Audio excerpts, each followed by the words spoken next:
financial and tax records are fair game for New York prosecutors. The president since calling the decision not fair, but is it really the slam dunk victory his critics were hoping for? Joining me right now is former New York City Mayor Rudy Giuliani, who also serves as the U.S. Attorney for the Southern District of New York for 6 years.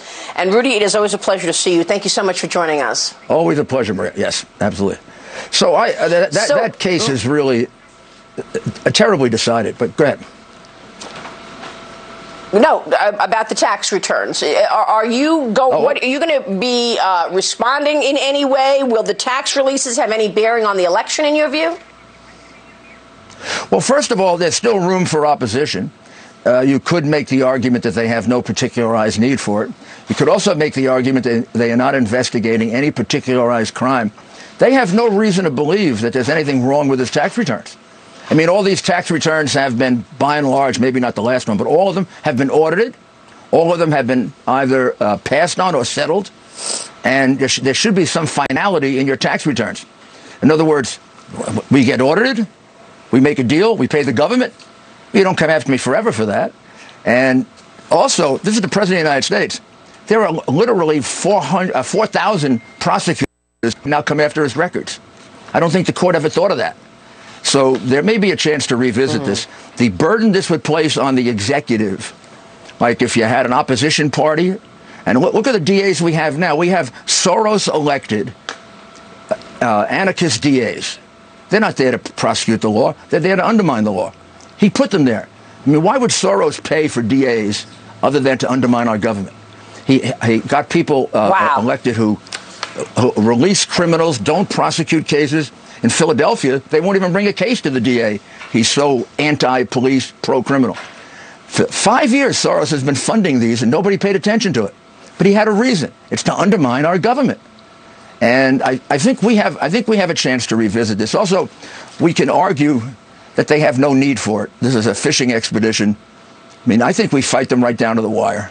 Let me ask you about what's happening to our cities, Rudy. I mean, you oversaw New York City becoming the safest city on your leadership because of the moves you made. Look at New York City right now, shootings soaring to 205%. What will it take to get this city back with law and order? Shooting incidences up 130%, murder up 23%, burglary up 118%. What is your reaction to Mayor de Blasio's new plan? He says to take back the blocks, relying heavily on community members on the streets.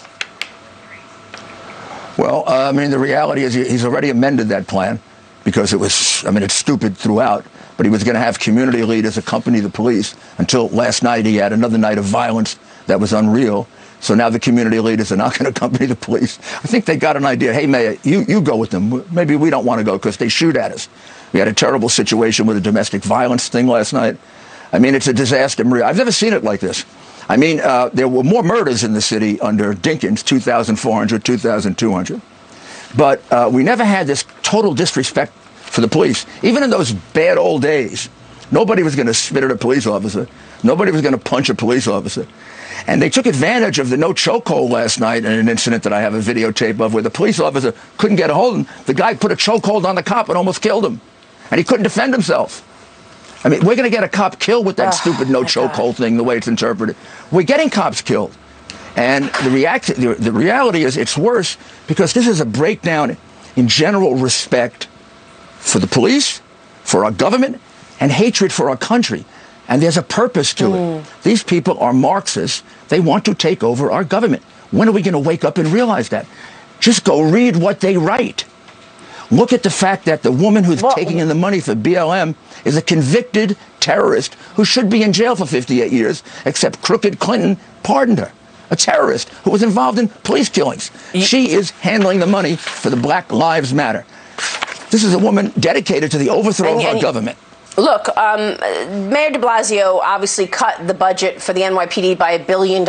You said the last time you were with me that Governor Cuomo can replace Mayor de Blasio. How come he hasn't done it yet then? I mean, the New York AG is recommending de Blasio should no longer have the authority in New York enforcement matters. Is that enough?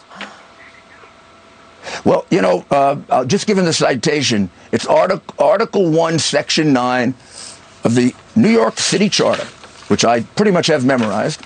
it says that the governor can remove the mayor. You don't even have to have cause. Now, precedent would say it would have to be corruption, like they attempted to remove Jimmy Walker, but he resigned. Or it could be gross incompetence. Or it could be putting the lives of New Yorkers in jeopardy.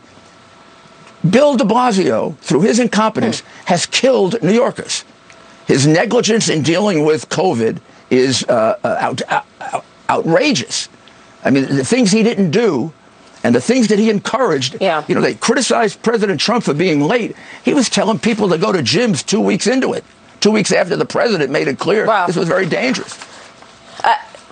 It certainly feels like a different city today, I'll tell you. You just don't feel safe in New York City. I want to switch gears. You were the AG for the Southern District of New York from 1983 to 1989, where Ghislaine Maxwell is now being indicted. Reaction to the charges. Do you think she's going to name names? What's your reaction to this Jeffrey Epstein, Ghislaine Maxwell situation?